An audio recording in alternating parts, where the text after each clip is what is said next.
The animals lined up and walked into the ark right before the flood, but afterward, there is this seeming necessity for man to be protected from the animals. Aside from their instinct to protect their young, with few exceptions, animals are afraid of mankind.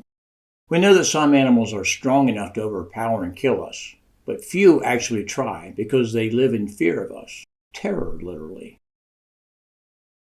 God did that for our protection so that we could engage them for food on our terms, not theirs.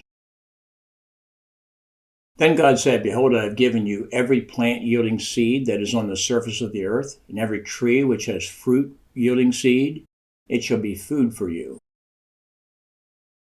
Now, post-flood, we are told in Genesis 9:3 that God gives every moving thing that is alive for food to mankind, as he gave all the plants.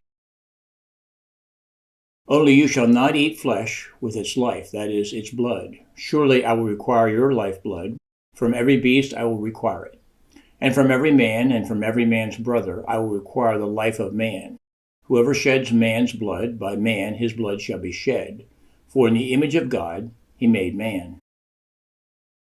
Two significant things from the text above that are sanctioned by God after the flood. 1. Mankind is not to eat raw meat. 2. God establishes capital punishment.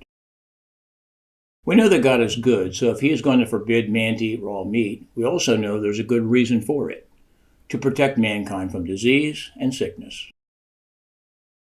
Again, since we know that God is good, we can also deduce that capital punishment also has a good purpose. The purpose of capital punishment is to deter men from committing murder, thereby preserving life. Then God spoke to Noah and to his sons with him, saying, "Now, behold, I myself do establish my covenant with you and with your descendants after you, and with every living creature that is with you, the birds, the cattle, and every beast of the earth with you, of all that comes out of the ark, even every beast of the earth. I establish my covenant with you, and all flesh shall never again be cut off by the water of the flood, neither shall there again be a flood to destroy the earth." God said, "This is the sign of the covenant which I am making between me and you and every living creature that is with you, for all successive generations.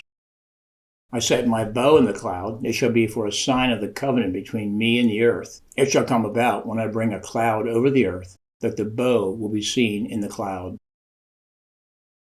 And I will remember my covenant which is between me and you and every living creature of all flesh, and never again shall the water become a flood to destroy all flesh. When the bow is in the cloud, then I will look upon it to remember the everlasting covenant between God and every living creature of all flesh that is on the earth." And God said to Noah, "This is a sign of the covenant which I have established between me and all the flesh that is on the earth."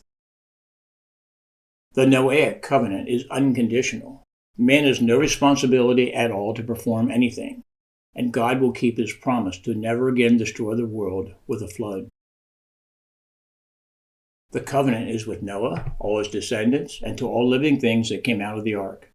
There is a sign given that the covenant God made will be kept: the rainbow. When do we see the rainbow? After a rain, so that when the rain stops, we are to be reminded that God stopped the rain of judgment in Noah's day. Can you imagine the first rain Noah and his family had after the flood? Surely they were relieved when it stopped.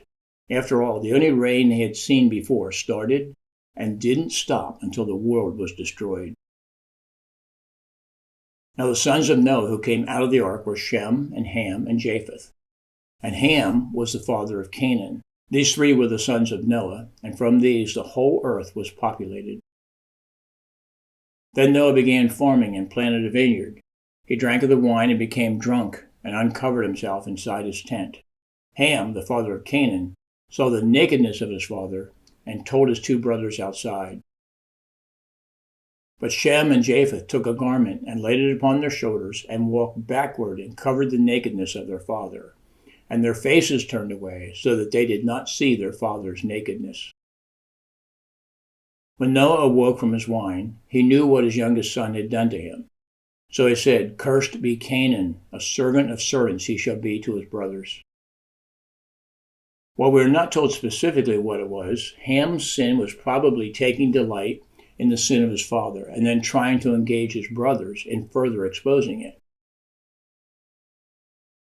1 Peter 4:8, above all, keep fervent in your love for one another, because love covers a multitude of sins. Ham sought to make the fall of a godly man worse and seemed to take some delight in his father's fall. The Bible does not tell us exactly how Noah knew that Ham had dishonored him. It just says that when he awoke, he knew. Noah's words at this point turn out to be the only words of Noah recorded in the Bible, and they are not good words for Ham. Genesis 9:25, cursed be Canaan. Please note he does not say, cursed be Ham. So why Canaan instead of Ham? Because Ham was a believer. He could not have escaped the judgment of the flood just based upon being Noah's son. Salvation does not work that way. Okay, so why not all Ham's sons? And why not Ham's firstborn? Again, we are not told, but it's probably a matter of God knowing that Canaan would be the first in Ham's line to reject God's offer of salvation. History shows us that Canaan was a wicked man who fathered a wicked nation. Canaan was cursed because he was the first of Ham's descendants to reject God. Genesis 9:19, these three were the sons of Noah, and from these the whole earth was populated. Here again, like several other topics in Genesis that are repeated, we are told that from Noah and his sons the entire world would be repopulated. The genetic statistics that come from that statement are staggering. Just look around at all the variety in the population of the world, and they all came from Adam and Eve through Noah and his family. Points to ponder.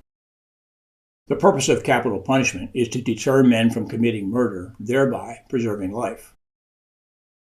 God will keep his promise to never again destroy the world with a flood of water. There's a sign given that the covenant God made will be kept, the rainbow. This class, and indeed the entire school, is dedicated to helping others see that God is bigger than we think and better than we know.